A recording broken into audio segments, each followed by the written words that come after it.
Pessoal, paz do Senhor Jesus, eu estou aqui, sou o pastor José de Carvalho, eu vou gravar esse vídeo. Eu estou exatamente aqui agora na minha casinha da árvore que eu chamo, tá vendo? Esse tronco aqui é um grande angico que tem aqui, na qual a minha casinha, onde eu estou aqui agora, dá uma viradinha para vocês verem aqui, ó. Ela é toda de vidro, chamo ela também de casa de vidro. Ali a porta. Depois eu vou mostrar melhor para vocês, porque agora eu quero gravar um vídeo. Esse angico aqui, como eu estava falando, ele tá bem na áreazinha aberta aqui, né? No fundo maravilhoso. Quero falar um pouco hoje sobre o mistério da noiva de Cristo. O mistério da noiva. Toda vez que a gente fala em noiva, a gente já pensa em mistério, né? Agora vocês vão me ver, não assuste não que eu tô com um chapeuzinho aqui lá do Ceará que eu ganhei de um pastor, amigo meu, pastor José Wilson. Pastor Zé Wilson, um abraço, tá? Vocês vão me ver agora. Olá, minha gente querida, eu aqui de novo. Deus me deu uma voz, Deus me deu uma fé, e eu vou estar sempre falando do seu amor com alegria. Deus tem revelado para mim, minha gente, um mistério muito grande na sua palavra, que é o mistério da noiva de Cristo, da igreja do Senhor Jesus aqui na face da terra, sabe? E toda vez que a gente fala de casamento, toda vez que a gente fala de união, né, eu gosto sempre de falar isso, existe um amor que é acima de tudo, que faz com que duas pessoas se unam, né? Desculpe, pessoa que vem lá, né? Fico lembrando aqui de Rebeca e Isaac, pessoas que se conhecem e de repente se unem, formam uma família, através desse grande amor, as duas famílias se tornam uma família só, dessa família no grande amor de Deus, aí começa então a surgir filhos, depois netos, depois bisnetos e assim por diante. Então, mais uma vez, pastor Zé Wilson, obrigado por esse chapéu abençoado que você me deu. Lembrou de mim quando você foi lá no nosso Ceará, né? Abençoado por Deus. Gente, tem uma história linda que eu gosto de falar ela sempre. Um príncipe resolveu se casar. E então todas as moças daquela região começaram então a se preparar, porque poderia ser uma delas a escolhida daquele príncipe. Houve um dia que aquele príncipe então convocou todas as moças, as virgens, para que ele pudesse então começar uma seleção de quem seria a princesa, que seria a rainha. E sabe, aqui tem uma grande lição que a gente faz, que faz a gente lembrar da igreja do Senhor Jesus aqui na face da terra. Porque Deus tem me mostrado esse mistério para a gente entender melhor não, para a gente entender na plenitude a Escritura Sagrada. Eu preciso entender o conteúdo total da Escritura. A Escritura Sagrada, ela foi escrita porque hoje tem usado a Escritura como fazem com a Constituição Nacional, né? A Constituição, ela foi escrita para um objetivo, mas hoje ela virou carta das pessoas, né? Cada um usa ela da maneira que quer, a parte que quer. E não tem sido diferente com a Bíblia Sagrada, com a Escritura Sagrada. Mas você acha que isso tira a santidade da Escritura? Não. As pessoas que fazem isso é porque não compreendeu ainda o significado, o grande significado da Escritura Sagrada. Porque uma humanidade inteira, como ela mesma revela, né? Todos caíram da presença de Deus, uma humanidade inteira caminhando em direção a um abismo, um Salvador único, viu? Um único Salvador. É bom que se diga isso, porque isso já começa a revelar o mistério da Escritura. Não existe ninguém, nem pastor, nem sacerdote, nem religião, ninguém, nem ciência, nem sabedoria, nem sacrifício humano, nada pode salvar a não ser um único Senhor e Salvador, o Senhor Jesus Cristo. E daí uma vez que tem uma humanidade caída e tem um Salvador, tem que ter o resultado do trabalho desse Salvador.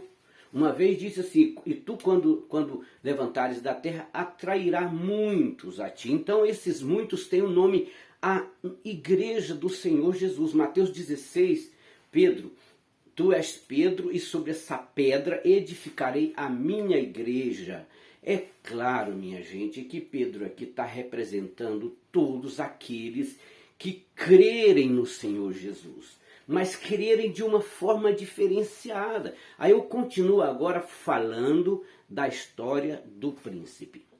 Naquele dia, ele distribuiu para cada uma das pretendentes um vaso contendo a terra preparada ali, a terra adubada, e uma semente para cada uma daquelas pretendentes. E no meio daquelas pretendentes existia ali uma simples. Como é que essa moça simples foi parar num lugar tão elevado? É que ela era filha da empregada lá do palácio, e aí a mãe dela fala, ai minha filha, você não é uma virgem, você não é mãe, mas eu, né, vão, até que insistindo ela resolveu ir. Então ela levou para casa também um vaso contendo a semente e todas aquelas daquela região foram, e um prazo determinado, me parece que 90 dias, seria o dia então que elas iriam apresentar ao príncipe o vaso com a flor, agora já, né, com a flor já desabrochada, para ver qual que seria a mais bonita, seria a escolhida daquele príncipe. Minha gente, deixa eu falar um negócio para você. Aquela moça simples, ela teve uma surpresa. Ela plantou aquela semente e não nasceu. Não nasceu. Aí ela falou assim, mãe, eu nem vou lá porque a minha semente não nasceu. Certamente é porque, né, para mim esse negócio. A mãe falou, filha, você vai. Você vai porque você fez tudo do jeito que ele tinha te pedido. Pegou o vaso, colocou a semente e tal, tratou, não nasceu. Você vai porque você, né, tem que ser sincera. Tá bem, eu vou. Acontece, irmão, que quando chegou o dia, cada uma daquelas pretendentes começou a chegar com o seu vaso, com uma flor linda, maravilhosa. E de repente chega a filha da criada com aquele vaso sem nada dentro. E agora? Aí o príncipe ficou olhando toda aquela lindeza, aquelas flores lindas, e olhou especificamente para aquele vaso que não tinha nada dentro, ficou olhando muito tempo. Quem foi a moça que levou esse vaso? Aí ela apresentou ali ele falou, vem para cá porque você vai ser a escolhida do príncipe, você vai ser a minha escolhida. As moças não entenderam nada, mas logo foi revelado, sabe por quê, minha gente? Toda aquela semente que o príncipe tinha dado, toda aquela semente era estéril. Só que aquelas moças, quando plantou ali e viu que não desabrochou, não saiu, elas correram e compraram semente e plantaram. Aí é que estava o mistério. Por isso que eu falo que a igreja é um mistério. Porque o príncipe sabia que aquela semente era estéril. E ele falou, essa daqui foi a única sincera. Foi a única que não tentou fabricar uma forma de me agradar. O que tem a ver isso com a igreja do Senhor Jesus? Exatamente isso. Nenhum ser humano, por melhor, por mais bem intencionado que ele seja, a sua mão, a sua inteligência, a sua força, não é capaz de entender o mistério de Deus. Então a noiva do Cordeiro é aquela que recebeu o Espírito dele e ela trabalha e ela age aqui pelo Espírito dele. O Espírito dele aqui, representado por aquela semente, no caso, né, por aquele vaso com aquela semente que não produzia. Ou seja, aquela moça, ela trabalhou dentro dessa simplicidade e foi escolhida para ser a rainha. Minha gente querida, eu quero falar aqui, porque assim, eu lembro quando Daniel foi revelado a ele o porquê que aquele povo estava, agora já falando do povo de Israel lá, né, que estava cativo ali na beira daquele rio Quebar, lembra? E foi revelado a Daniel que o tempo daquela escravidão ali estava vencendo. Então, ele começou a orar,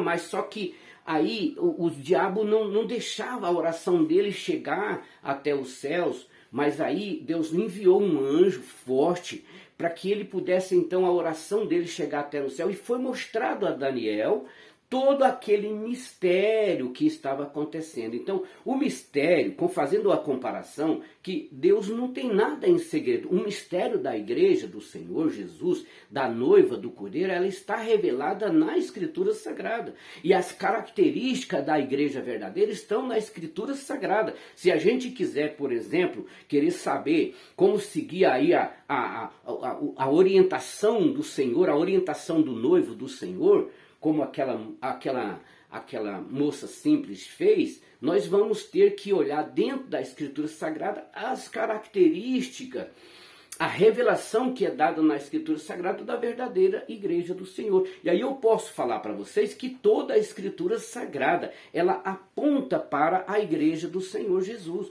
Coisa que a gente não para poder prestar atenção nisso, né? Lembra lá em Gênesis capítulo 3, fala assim, da semente da mulher, semente da mulher. A igreja, aqui nós já vemos que a igreja, ela tem que ter filhos, frutos. Da semente da mulher nascerá um que há de pisar na cabeça de Satanás. Outra coisa importante, você vê que a verdadeira mulher, a igreja, a batalha dela é contra o diabo e os seus anjos, não é contra pessoas. E aí a gente podia ficar olhando, por exemplo, dos casamentos da Bíblia, né? Abraão e Sara, da forma que Sara falava com Abraão, o chamando de Senhor. Ela estava dizendo que a igreja do Senhor aqui na terra, ela tem que respeitar o Senhor Jesus como Senhor mesmo, né? Ou no casamento de Moisés e Zípora, nós vamos encontrar ali as dificuldades, e também vamos encontrar uma metáfora interessante que Moisés, numa missão, ficou um tempo separado, depois ele voltou para a sua família novamente. Então tudo isso tem significado espiritual. Casamento de Esther e Assuero, que salvou uma nação. Casamento de Ruth e Boaz, que é o símbolo da igreja gloriosa. E a gente podia ficar falando de todos os casamentos, de todos os livros da Bíblia. Por exemplo, o livro de Jó. É claro que o livro de Jó está revelando a verdadeira igreja. Porque Jó, no meio daquela multidão, foi a única pessoa que ele tinha condição, não porque era dele, mas Deus deu para ele a condição de buscar a Deus, tanto na riqueza, na pobreza, na saúde e na enfermidade. Então Jó é um exemplo clássico da verdadeira igreja do Senhor aqui na terra. Ela é firme, ela não se dobra para a política, ela não se dobra para o mundanismo, ela não se dobra para nada nessa terra, porque ela sabe em quem eu tenho. Faz a gente lembrar de Paulo, ele disse, eu sei em quem eu tenho crido. Paulo, outro tipo faz a gente lembrar de João, porque João e as revelações, a igreja do Senhor verdadeira, ela tem sim a revelação que o mundo precisa dessa terra. Minha gente, poderia ficar falando aqui, mas a gente ia chegar lá no livro do Apocalipse, onde fala, né? Onde fala das bodas do Cordeiro. O interessante é que de pareia com a noiva, existe uma falsa noiva, que é chamada mãe das prostituições, ou a igreja falsa, né? A igreja de falsos pastores. Então, minha gente, eu não quero dar nomes aqui aos bois, e nem dizer que nós somos certo ou errado, mas a igreja verdadeira está revelada na Escritura Sagrada. Deus abençoe, fico por aqui. Vou continuar mostrando agora algo que eu acho muito interessante aqui, que é aqui no meu sítio, né? No meu sítio não, nesse lugarzinho abençoado que Deus me deu aqui, saindo aqui do meu chalezinho, vamos lá, né? mostrar aqui para vocês, porque faz parte do vídeo aqui, ó. Tá vendo? Aqui eu tô bem em cima desse telhadozinho, que nós vamos trocar ele logo, logo, né? Tá velhinho. Olha que legal, gente. Olha que lindo isso aqui. Como eu disse para vocês, olha aqui, ó. A minha casinha da árvore está exatamente nessa árvore aqui, ó. Eu estou debaixo da sombra do grande angico. Olha lá embaixo que lindo. Olha que maravilha, gente. Olha só. Ali. Lá embaixo está o rio, tá bom? Daqui a pouco eu vou gravar um vídeo lá no rio. Na água profunda, na parte mais funda do rio. Deus abençoe todos nós. Fiquem com Deus. Aqui, ó.